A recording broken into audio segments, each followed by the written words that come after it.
Praise Abba Father. So let me just pray. Abba, my Father, I just want to praise you and I just want to thank you. Father, I thank you that you are so on your throne. I thank you that we can come before you in this day and we can come and humble ourselves before you as we are still in this month of this 9th month of Kislev. And the 9th month of Kislev is about, the 9 is about birthing. It's about the fruit of the Spirit. It's about the gifts of the Spirit. It's about judgment. But we are looking at the tribe of Benjamin. And the tribe of Benjamin, the stronghold of the tribe of Benjamin was pride. And the only way to be able to come and combat the pride is in our humility. And so, Father, I humbly come before you as truly in this month you have really come and humbled. You have really come and exposed. You have really come and shown that we can sometimes worship you with our lips, but yet our hearts are far from you. And the pride is there when we want to put faith in the arm of the flesh as opposed to putting our trust and our faith in you and you alone. And so, Abba Yahuwah, I just want to praise you and I just want to thank you, Father, that as I just bring this word that you have been birthing in my heart for about 3 weeks now, more than 3 weeks that you've been birthing this word in me. It's almost a month. And Father, I just want to thank you that today, on this 25th day of the Kislev, you are wanting to release this word today, Father. On this day of when the temple was rededicated,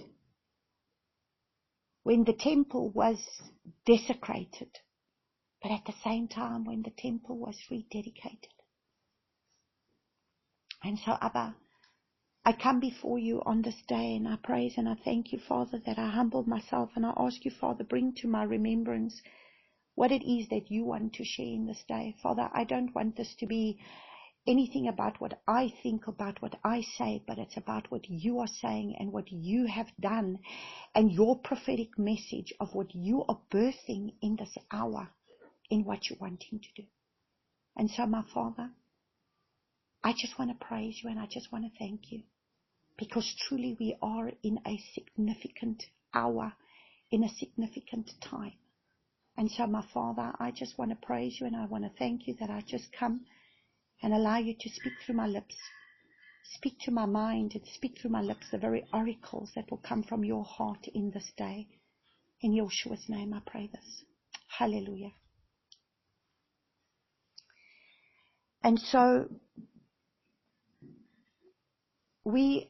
I want to start off where it was last month, just at the end of last month, on a Friday, which was on the 29th of November. So it was actually almost a month ago. On the 29th of November, where I met up with a very powerful prophet of Yahuwah. And we had a conversation and we shared many things. And that day, I know that that union was a shift in the spirit. And that day, I was given 2 messages. Twice I was given the word Exodus chapter 14, verse 14. And the word was, in Exodus chapter 14, verse 14, it says, I will fight for you and you will hold your peace. That's where the Father, that's when Moses is standing in front of the Red Sea. The army is coming behind him and he is standing there and he doesn't know which way to turn. And that's when the Father said, what is in your hand? Moses, what is in your hand? Stretch out your staff. But he said, the enemy that you see now, you will never see again. And so there is an enemy that you have been fighting, and the enemy that you fight, as you fight that enemy now, there's going to come a time when the enemy is no longer going to be there, because there will be a battle, but there will be a time when the battle will come to an end. And so in Exodus chapter 14 it says, Yahuwah does fight for you and you keep silent. So there's a time when, you don't always understand when the Father gives you a word. And this day, He gave me the word twice. He didn't give it once, He gave it twice. Twice He gave me the same word, that I will fight for you and you will hold your peace. He gave it to me twice. And so, on the week later, exactly a week later from when He gave me that word, on the third day of the 9th month, according to Abba Yahuwah's calendar, according to the new moon, on the third day of the 9th month, on a Friday, we had a fire that started. It was still a few kilometers away from us. And this fire was quite raging wild. It started just in Malkootfontein, but it started in the mountains behind where our farm is. This fire started there. And this was on the 6th of December.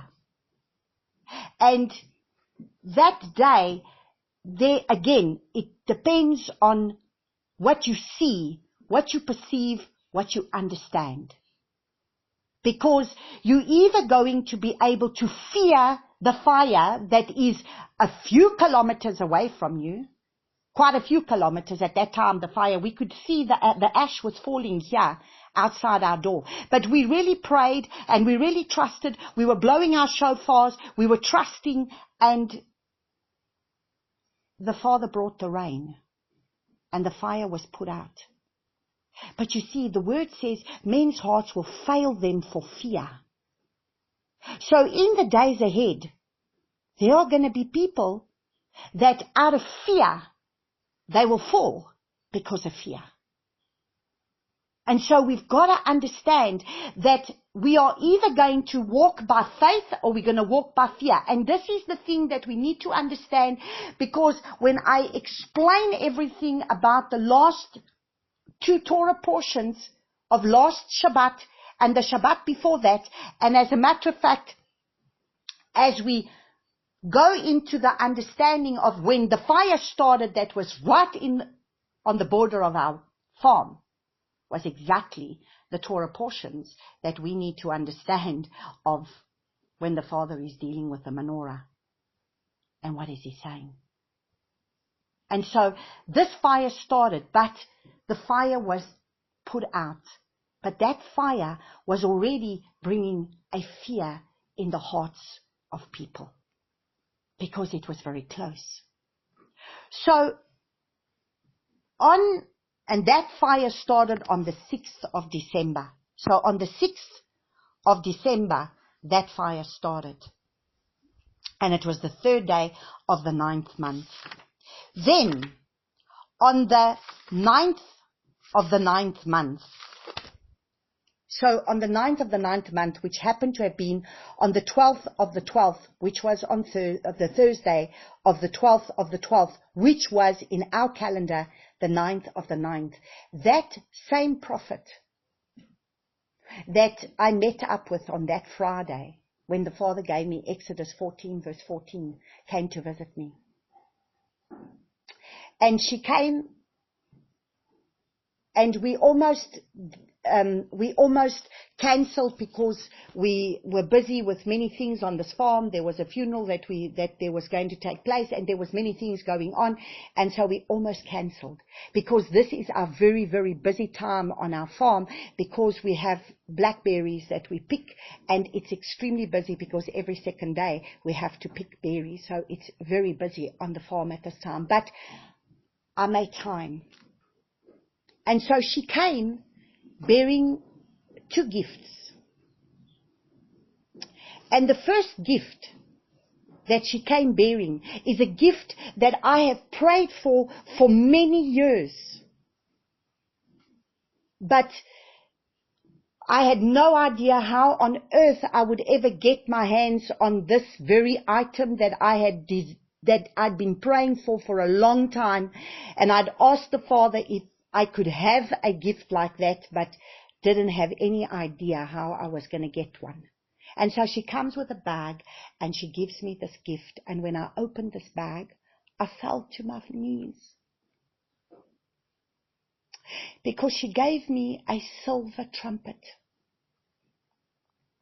The silver trumpets that you use in the temple, the long silver trumpets that the priests would use in the temple. And she came and she said, the Father has said to me that I am to give you the silver trumpet for the work that's to be done in the days ahead.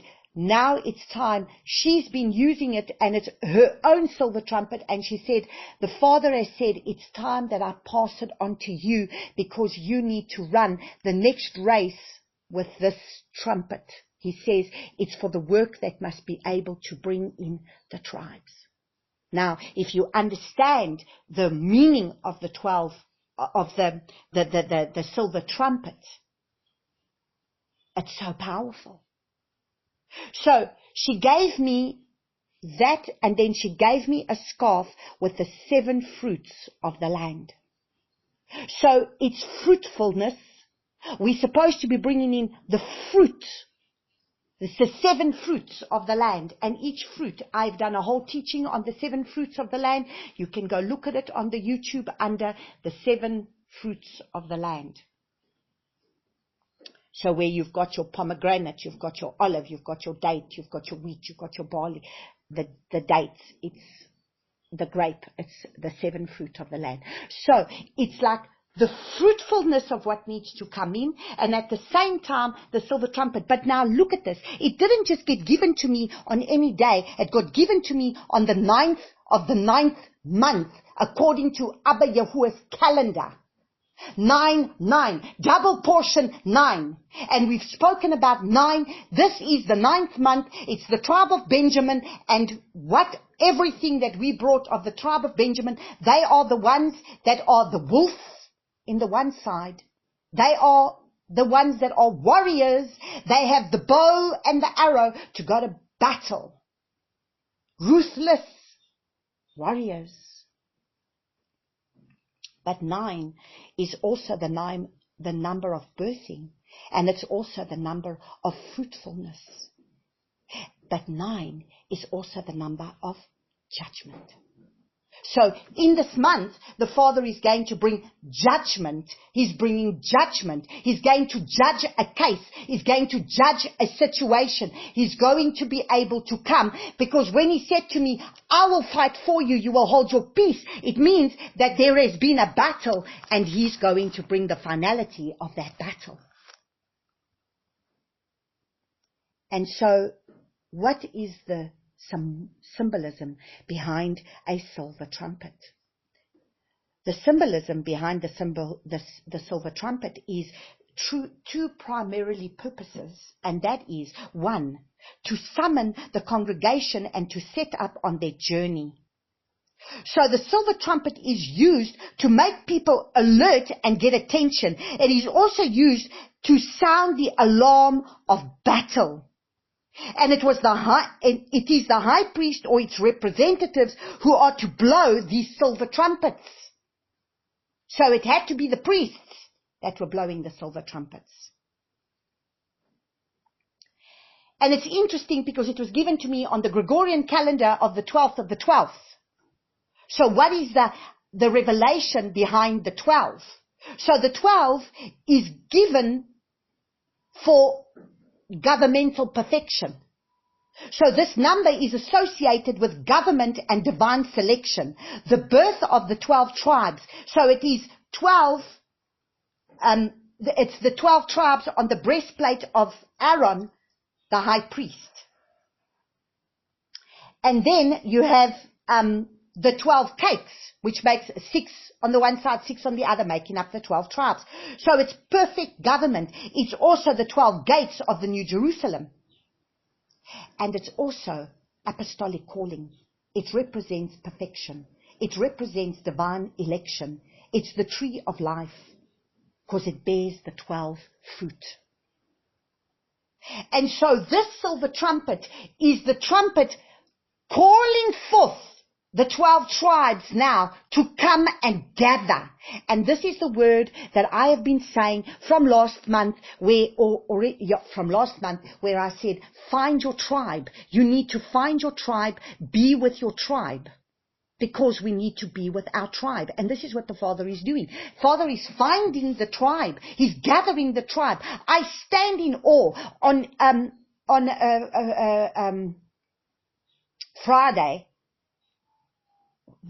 Thursday, we went to a wedding. And the woman that performed the ceremony at this wedding, which, they just asked her to be able to come and just bless them because she can sign the papers. And she prayed a prayer, and the next minute she used the name Yeshua.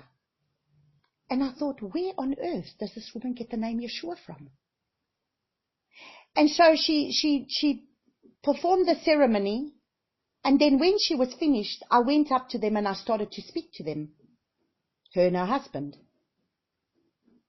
And then I found out they live in my town. They live in Albertina. I found out that they are starting to search out the truth. They already wanting to keep the Sabbath. They don't know anything about feasts, but they keep the Sabbath. And they know the name. They've started coming onto his name. And they're totally out of church. And they're all alone in our town. And when I said to them, but this is what I've been doing here for more than for a year and a half or so. We've already kept 2 Passovers in this town. But you see, they come from the side of the town that they don't associate with the other side of the town, because my town is divided. It's divided between the colored people on the one side and the white people on the other side. And our house, our safe house, is between the two. We stand right in the middle. And now I finally met 2 people that comes from the other side of the town that I don't have any people on that side. And now they got so excited to hear that we are doing a Shabbat teaching there on Shabbat. They are so excited to know that there's a people that they can actually keep feasts with. So when I say to you, the Father will find them. The Father knows how to find your tribe and bring them to you. I mean, I don't even know where this couple went, because they had wanted me to do the wedding, and I said, I can't sign papers. I'm not a person that can, I'm not ordained. I'm not ordained pastor that can sign papers. So I couldn't do it. So they had to find somebody that was able to do it for them. And then this couple, they do it. So this is when I'm saying the Father will find the tribe and he will bring the people together that need to be together. And so this was now the symbolism behind this 12 tribes, because the silver trumpet has blown in our town, and now he's going to gather. Because then we had, so that was on the 12th of the 12th, and it was the 9th of the 9th month. Then on the 11th of the 9th month, which was on the 14th of December, that was the day when everything was going to turn around. Because that day, Father sent Queen Regina. So I had the prophet here on Thursday, and then I had an apostle come on the Shabbat. And she came all the way from Cape Town to our prayer meeting that we were holding, because we had a prayer meeting on the 14th of December to be able to pray in our town. The minute she walked in there, she said, when she was busy sharing then, she said, my goodness, you've got a huge oppression of Freemasonry in this town. There's a huge Freemason spirit in this town. And I said, yes, this is the spirit that we have been fighting for some time. It's a huge demonic oppression that is there. And she says, you can see it through the poverty, through everything. I said, this is the controlling spirit. She says, but the Father is going to deal with it today. And so you see, that trumpet is also a declaration of war. And we were going to do war against the Freemason spirit. But you see, there are some people that sometimes they can be involved, maybe their ancestors were involved in Freemasonry. And if you have not renounced that in your life, those demons, they want to come, and then they will either take you out or they will take the people around you out. And that is why, from the time that we have come into this place, we have been fighting a battle. And I know that the battle that we have fought has been against the Freemason spirit in our town. And the Father gave a word, and the word was that the Father was going to bring a wind of the fire of his birthing. He was going to birth the fire of his purification. And he wanted to shut the ancient doors. These ancient doors needed to be shut in this time. Before we enter into the 10th month, these ancient doors in this month, which is the month of the birthing, which is the month of where there's a birthing that needs to be laid, there's fruitfulness that needs to come, that there was everything. So in that day, Father released many prophetic things. And so he gave me the assignment that I was to walk around. Every time we've been, like most of the public holidays, every 3 months, except in September we didn't do it. But other than that, we did every 3 months. So we did, we prayed at the stadium last year, December, then we prayed in March, and then we prayed in June, and then I just didn't do September because I was in America, but now we did again in December. So the assignment was to walk around. He told me to walk around the field of the rugby field 7 times to bring down that stronghold, but this time I was to do it barefoot. Because when you take off your shoes, your feet have to connect with the ground. You have to connect with the ground. That's what Queen Regina had already taught us when she's done many prophetic things, even in Israel, when the Father has told her, take off your shoes as you are proclaiming scripture. So the Father said to me, as you walk around with the silver trumpet, having to be able to declare the scripture, because at every, we had to stand at every gate for the 4 gates with the 3 tribes on the 4 corners of the field, and then deal with the north gate, the south gate, the east gate, the west gate of the 12 tribes of the house of Israel, and then be able to do the declarations that the Father had us do. But the one side of the field, which is very interesting, it was the northeast side of the field, had terrible thorns. And every time I would get to that side, I didn't even know how to walk, because I'd have to go on my tippy toes because of the thorns piercing my feet. And I said, Father, after the first round, I said, I can't do this. I can't do this, Father. This is too painful. I got thorns. I would have to stop and pull the thorns out of my feet as the thorns were coming attached to my feet. And the Father said, for every thorn that you pull out, you are pulling out the darkness of this town. And I said, Father, this is a tall order you got me doing of you, because I have to do this 7 times. It's almost like when the man that went in to dip himself in the River Jordan, and he had to dip himself 7 times. Naaman, when he had to go dip himself 7 times. I said, do I really have to do the 7 times? Walk around there. I thought, let me try and go another direction. No matter which way I tried to go, it was there. It was hectic. And every time I walked, by the time I got to that northwest side, No, northeast side.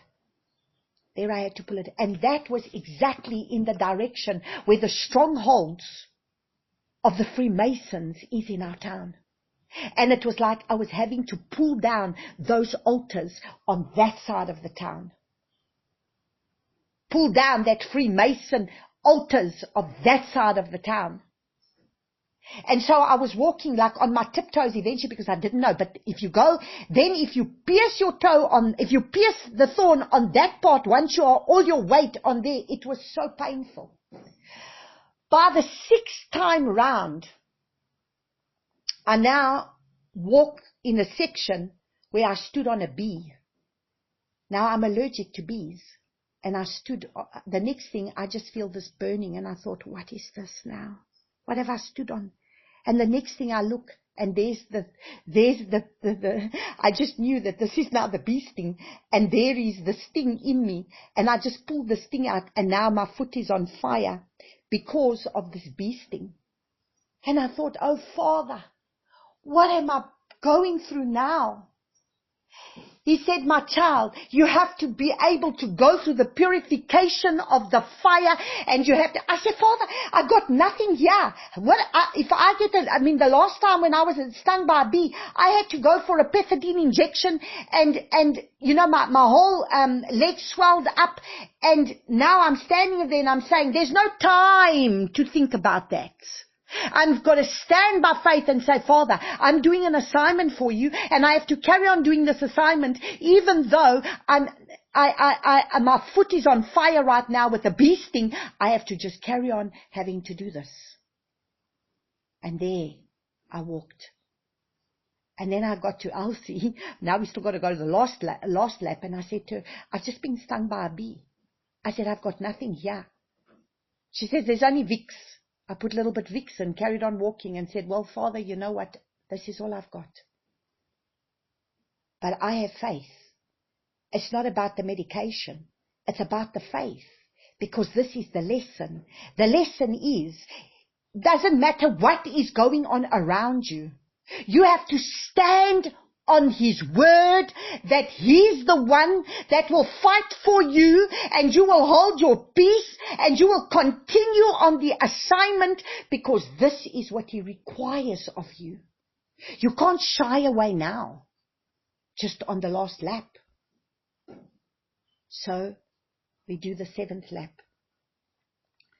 We came home. By this time my feet are I'm in so much pain, but I don't have time. I've got someone to serve that's just arrived at my house, because Queen Regina came to stay over. She slept over, and now you got to serve. There's no time for you to worry about yourself, that your feet are paining. You want to go soak your feet in some hot water with some, Epsom salts. There's no time to do that,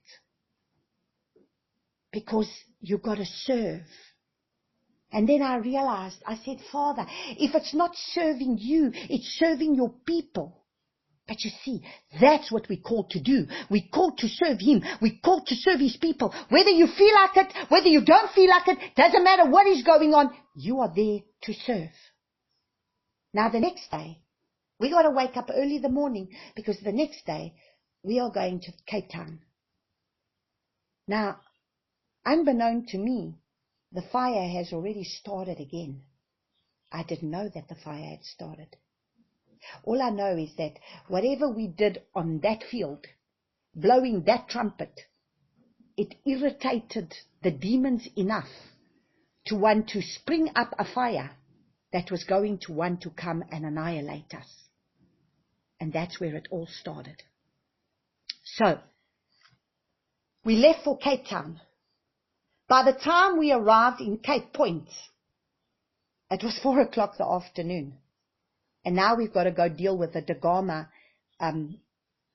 Queen Regina wants me to go, because she's going to go deal with those 2 altars, and I must go with, because I'm standing in the gap for the Portuguese people, for the altars that was built there in 1488, when the Gama, Vasco da Gama, and Bartholomew Dias landed in South Africa, and they were the original the Portuguese people that actually started a lot of the problems that started in this nation. As a matter of fact, in Mossel Bay, it was where the first death took place, bloodshed through the Portuguese people. And now I needed to go and stand there and repent. But before we got to those altars, we had to go high up on top of the mountain to go to the high place and to break down the ley lines on the high place. Now, the cable car at 6 o'clock already by this time. The cable car's not working, so we got to climb.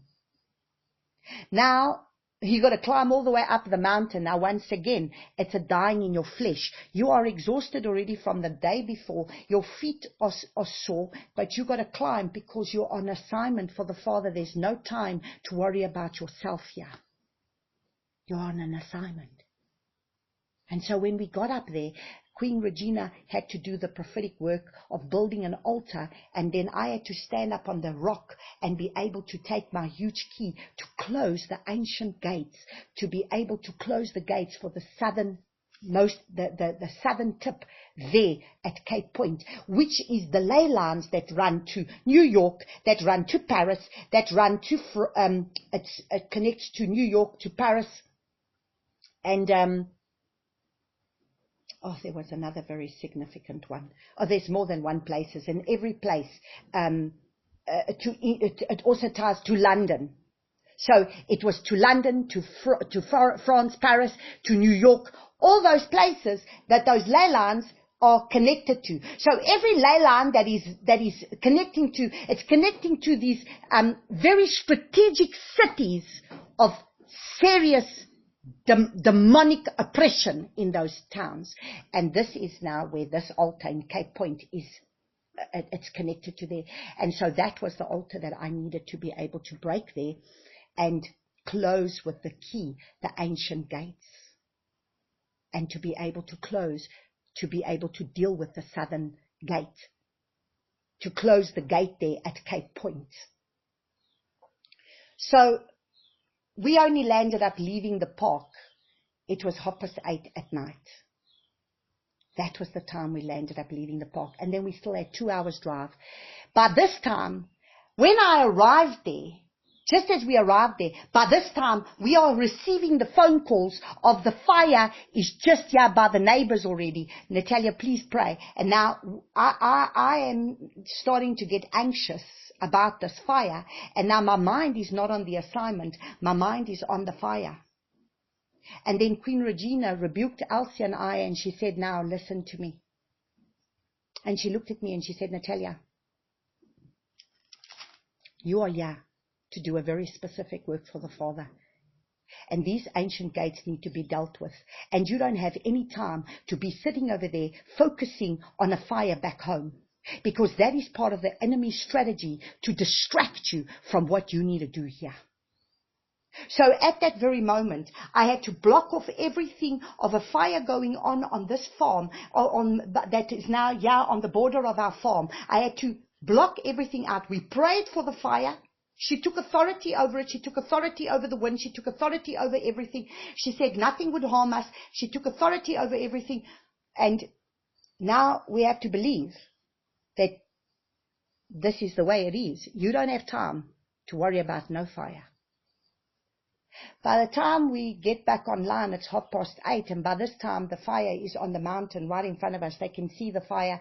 By this time the mayor has come to my house, has come to Susan, and to come and tell us that we must relax, everything is under control. They just want to see how many people are on the farm. And by this time, we've got a lot of firefighters, we've got a lot of people coming up and down on this farm, and I'm not even here. Now my heart is devastated because I'm not here on this farm, but I know what's going on, and this fire is right here, and I have to, by faith, believe that the Father's in control. By this time, I'm exhausted. We only got to the hotel, it was 10:30 at night, because we still had a 2 hours drive to drive. And that night, we didn't get much sleep because we were kept praying through the night, and I had people praying. And I just had to believe and trust the Father's in control. So the next day, we left early in the morning and we came. But on our way, we had arranged for the ladies that work at our soup kitchen, we had organized for us to be able to do just a lunch with them, just to thank them for all their hard work that they have done, as they are the ones that really make all this food. And I just wanted to thank them and just bless them for all their hard work that they have done in this time, that I wanted to thank them for that. And so we gathered together and we had a meal. And as we had left, the fire was under control. They'd got the fire under control through the night, and it was fine. We left. That was the last that I had heard, that the fire was under control. Just as we were about to start eating, Quibus phoned Susan and said to her, "Listen, you better pray. We got 6-meter high flames here on this farm by this mountain, and the firefighters are saying, if the fire gets onto our farm, that's it, because we've got so much decrete, the lapa that you make the lapas with on our farm, we've got so many rooipotjie trees, which is the trees for the wood." It's going to be a big problem. And by this time, he's convinced, when he sees the flames, that the fire's already come onto our farm, and he said, "You can't even come home because the flames are here by the road," because that's what it looked like. It looked like the flames had come all the way onto our side of the farm, because he just saw these 6-meter high flames.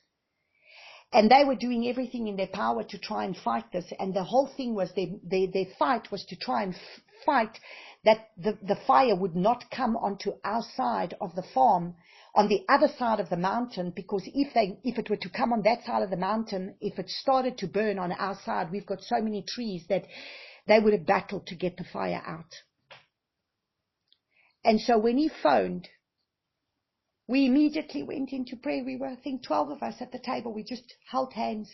And immediately we went into unity, and we started to pray, and we started to trust the Father that He would do a miracle. I ran outside, and I walked all the way up to where the highway is, and I went on my knees, and I faced towards it, and I said, "Father, you can change anything. Will you just let this fire die down?" We couldn't understand that the last time we prayed, we blew the shofar, the Father brought the rain, and He did what He needed to do. But this time He'd given me a word, and the word was, "I will purge, but there will be no harm done to the farm. But I'm going to purge." Now, I didn't understand what He meant. He was going to purge. So how far is the fire going to go that He's going to purge? I don't know. He just said, "I'm going to purge the land, but nothing is going to harm you. I need to purge the land, but no harm will come to you." So that's what the word was that He gave me on the Sunday, and I had to stand by that. And so we went back and we started blowing our shofars, and then we were told by the ladies there at this aloe place where we were that please, we were to stop this, because there were, tourists there, and they didn't understand what we were doing. But we were in a serious battle. Well, a little bit, not long after that, Quibus was like a real watchman on the wall, on patrolling up and down for hours. He was patrolling up and down as being the king of this farm, as being the one that really owns this farm. He was the one patrolling there. He was the one backwards and forwards on his quad, and he was praying the whole time on that wall. He was the watchman on the wall. As we were praying on our side, he was there where the action was happening. The king was there. And all of a sudden, they all watched as the Father did a miracle. The next minute, the wind turned, and the wind turned the fire up the mountain. And it went back up the mountain, and it stopped coming to our side. And then he phoned and he said, "It's safe for you to come home. The fire's just miraculously, the wind turned the fire and it's gone up the mountain." And so, when I say to you that the Father will do a miracle, the Father will do a miracle. But the fire was there, purging. Now, when we had prayed, and Susan and Quibus with Audrey had gone to the neighbors, And we had prayed on the Sunday and we said, Father, let no harm come to our neighbors. Not that 10,000 may fall at my one side, 1,000 will fall at my other, but it shall not come near me nor my dwelling, and it shall not come near my neighbor or their dwelling. So he protected. The fire stopped at the place of where the animals were. The fire stopped right by where the sheep were. The fire stopped right there. The other one, the fire stopped right by their house. You can actually see it. The fire stopped right by their house. And they fought that fire. The Father then took us out, and we were we still went. The Father gave us the grace to be able to go and, just giving them water and, cold drink and just some chocolates and that, just to give them a bit of energy. These firefighters had been fighting this throughout the night. And we had a chance to pray for them and lay hands on them, and they came running to be prayed for. And the Father just was doing an amazing work.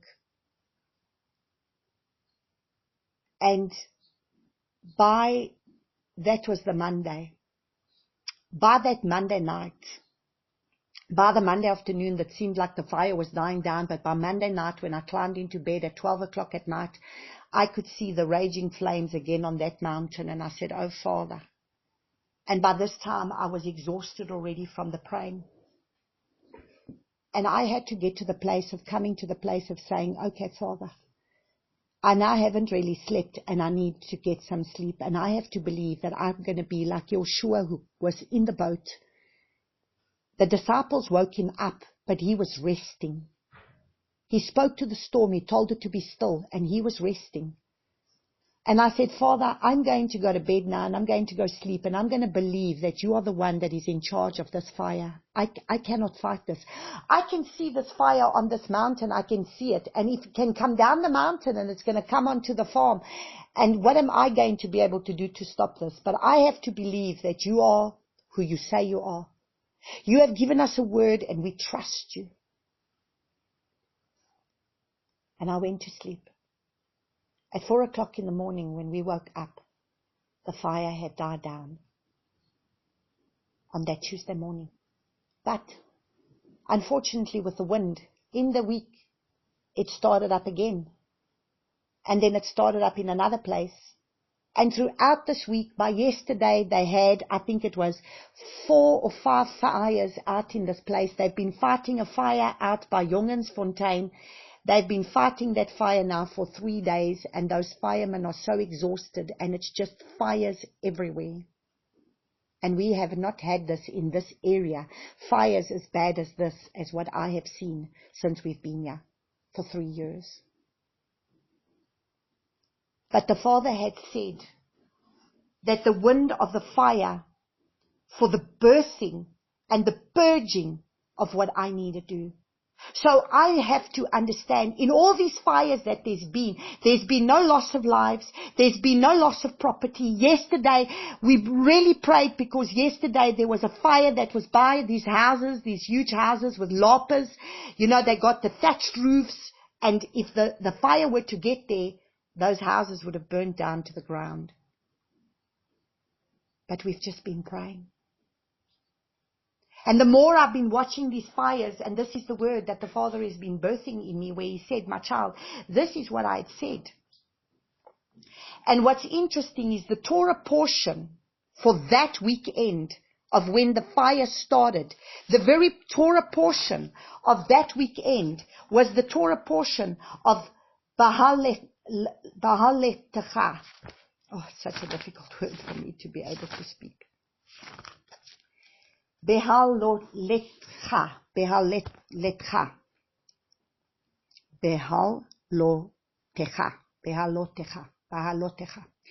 And it means in your ascent, when you set up. So it's in the ascent, when you set up, and what does it start with? It starts with them ascending to trim the lamps. They need to trim the lamps. They need to climb and ascend to go and trim the lamps. And what is that all about? the ascent, is to climb, to meet, to visit, to come up, to spring forth, to come to a higher place. So the Father is bringing this fire to bring us to this place, to purge, to cleanse, because new life needs to come. Once the fire burns, new life comes. Beloveds, I will show you the photographs. Do you know that the fire burnt right up to our border? The fire burnt right up to the border of our farm. And you can actually see the border where the fence is. It's the fire burned to there. Where the mountain is, the fire burned up until the border of where the mountain is, at the foot of the mountain, where our border of our farm is. And it burnt right up to the border. But it didn't come over the borderline. That is the faithfulness of our Father. And yesterday, my prophetic word that I put a word on my WhatsApp status. And it's from Psalm 91 verses 14, and it says, I will rescue those who love me. I will protect those who trust in my name. Now our version says, in those who know my name. Who perceive, recognize, understand, are acquainted. So that fire stopped exactly at the border. And in this Torah portion of that weekend, it was this Torah portion of in your ascent, when you set up, and you have to become a shining light, a flame of fire. It's the lamps. What is that lamp? It's to glisten, it's to light, it's the burner. You need to burn. You need to become that flame of fire for the Father. And the Father had given me the word that He said, it will be like Shadrach, Meshach, and Abednego. I will be the fourth man in the fire. The fire shall not come near your dwelling. I am the fourth man in the fire. And that was the word on that Monday that He had put in my heart was, I will be the fourth man in the fire, and the fire shall not harm anything.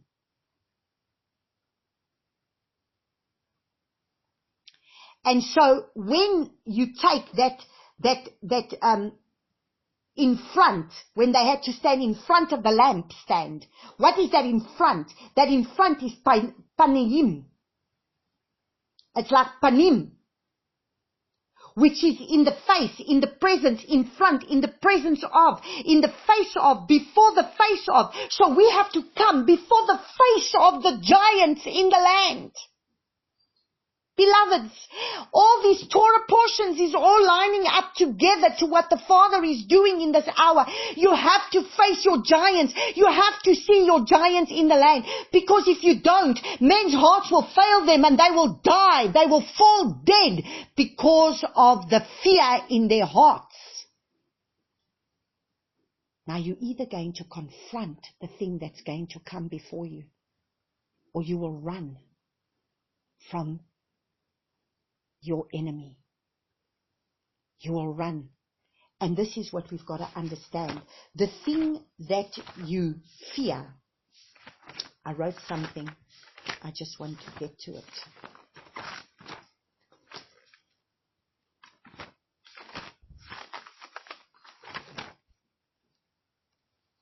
So, if we do not deal with this whole if we do not deal with the fire, if we do not deal with this whole thing, if we don't deal with the whatever it is that you are not willing to overcome, whatever the fear is that is still in your life, that thing will destroy you, and it will control you, and it will destroy you. You will fall prey to it.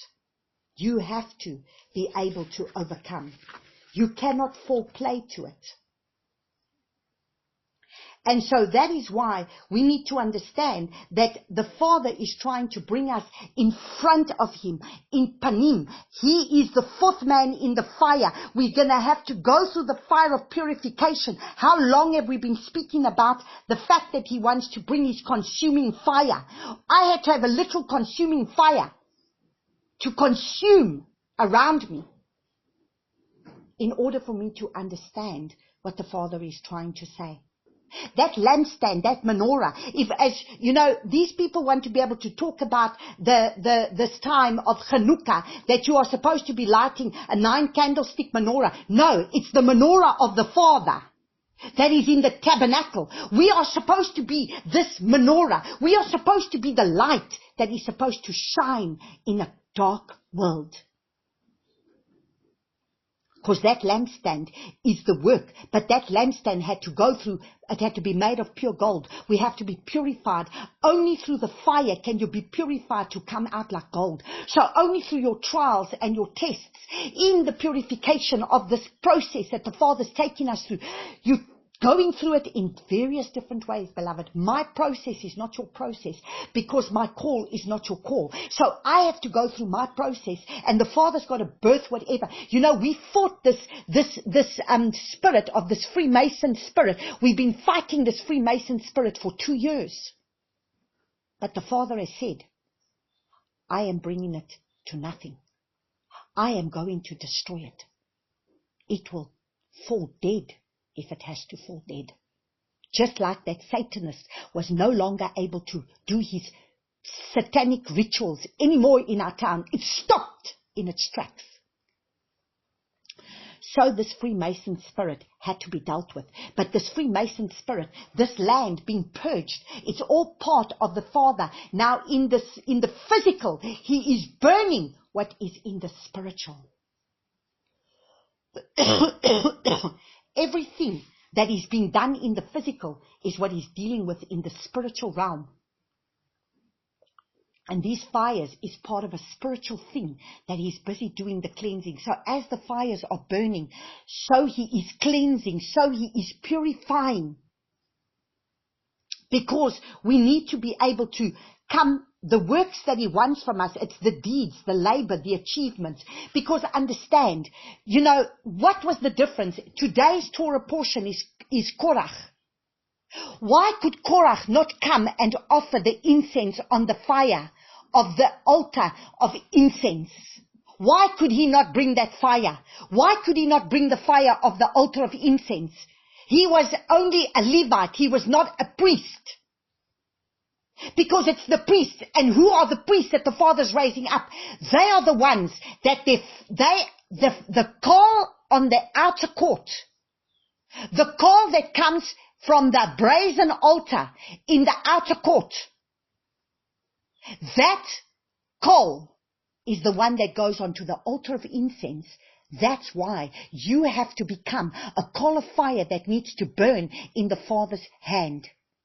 You need to be a coal of fire burning for him to portray his presence. So he's got us to be able to burn.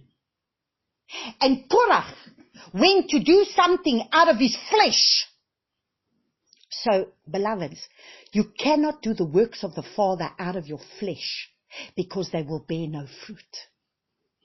The only fruit that you can bear is the fruit that comes from the works that he's ordained by the Ruach, not the works of your flesh. You can go and do all your good works for the Father, but if it's birthed out of your flesh, it will bear no fruit. It will bring death, and that's all it will do. So there's many people doing many things for the Father, but they're no different to Korach. They are not submitted and surrendered to the Father. They're not submitted and surrendered to his holy Ruach, and they are operating out of themselves. Korach did not want to stay in the leadership that he was to be. He didn't like the position that he was given. He wanted somebody else's position. He wanted somebody else's a place that was not given to him. And this is the problem that happens in ministry.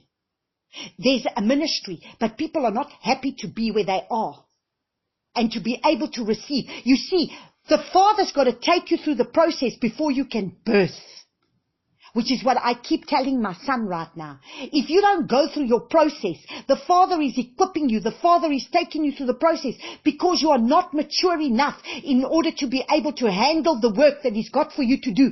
Because many people want to raise up before their time. If you raise up before your time, you will not be able to contain the glory that He wants to be able to give you, because you will have not done what you're supposed to have done in this time, which is to humble. So when the tests come, when the trials come, when the people start to persecute, when the people start to come up against you, when the people start to speak up against you, you're not ready in order to be able to stand, because you will still take it personally. And that's what I have to learn the hard way, to understand. Well, Father, that's why you've had to take me through so much purification, because I have to understand that it doesn't matter what people think. It doesn't matter what people say. I must be obedient to doing what the Father tells me to do. I'm not here to impress people. I'm not here to please people. I'm here to be a mouthpiece for Him, and I will do what He tells me to do, whether people like it or don't like it, whether people want it or don't want it. It doesn't matter. I will do what He tells me to do. I'm not here to impress man. I'm not here to bring messages that tickle people's ears. I'm here to be able to do what He tells me to do, even when it costs me in my flesh. Even when my flesh is saying, I don't want to do this. That is true humility. We don't understand humility. Humility is not just I bow my head low and I'm like soft spoken and I'm like low and I'm like a nothing and a nobody. It's not just that, beloveds. True humility is when you humble yourself to be able to, in the face of everything, you do what the Father tells you to do. That is a humble person. Moses.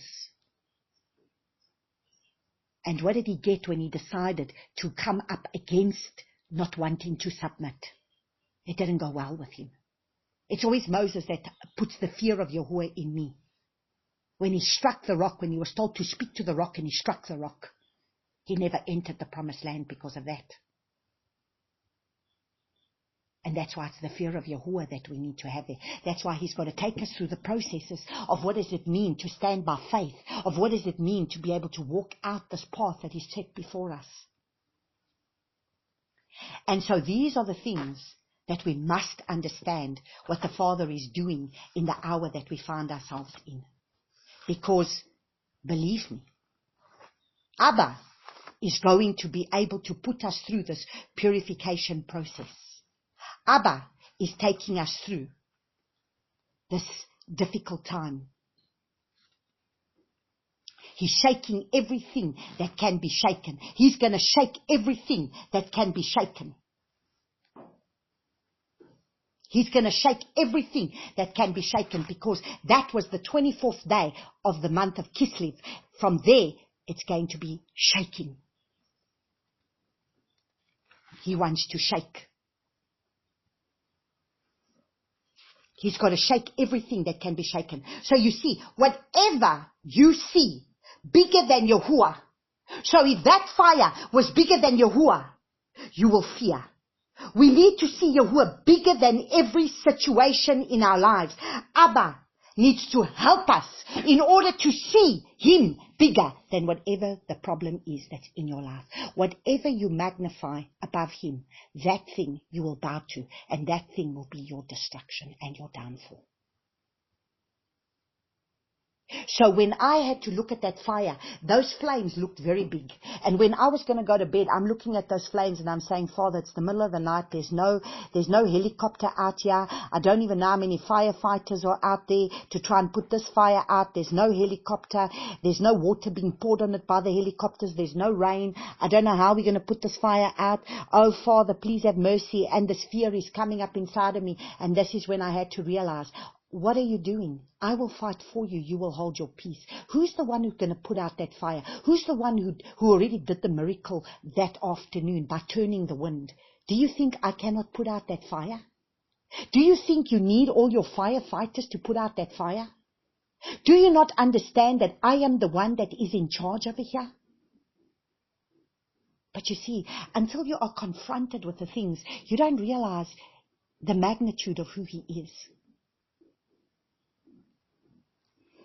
And so that is why in that Torah portion, that Torah portion was all about the fact that we have to be able to come and become that menorah that needs to be able to light for him. But that has got to be beaten of gold. And that is where we need to understand that we are going to have this oil to light this menorah. So the fire has to be lit. But it's the oil that needs to be in the lamp. The 7 ruachs of Yahuwah, the 7 spirits of Yahuwah, that he wants to be able to manifest in you. For you to bear the fruit of the ruach. Because he wants to bear fruit in this time. And so that is the pattern. That was everything that was that was working out in this whole Torah portion. That the Father was, everything about the Torah portion. It all had to do with, everything had to do with the beaten work of the menorah. And the fact that if we love him, we will obey his commands.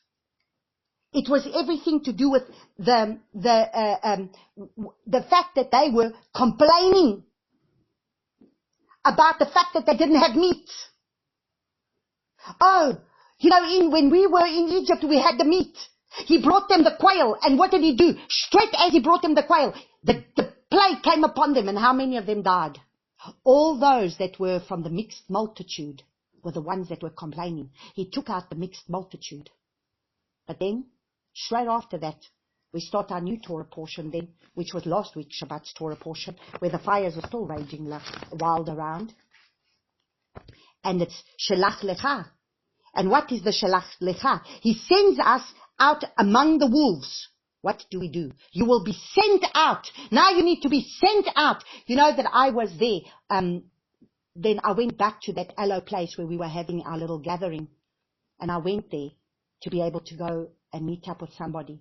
And then I was told, I told the ladies there, I said, you know how you moaned at us because we were blowing our shofars and we were loud and you didn't understand what we were doing. I said, we were in serious warfare because there was a fire on our farm. I said, but you know what happened? That day, the fire turned. And so I was able to witness to them of what the Father did. So now, when you come to Shelach Lecha, which was now last week's Torah portion, this is now when you're going to be tested and you're going to be tried and you're going to go spy out your land. And now, how are you going to behave? Are we going to complain?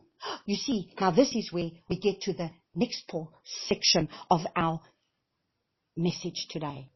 Because this message, I want to do it in 2 parts. So I'm actually going to stop here because I've already gone into an hour. So I want to stop it here and then I will do another.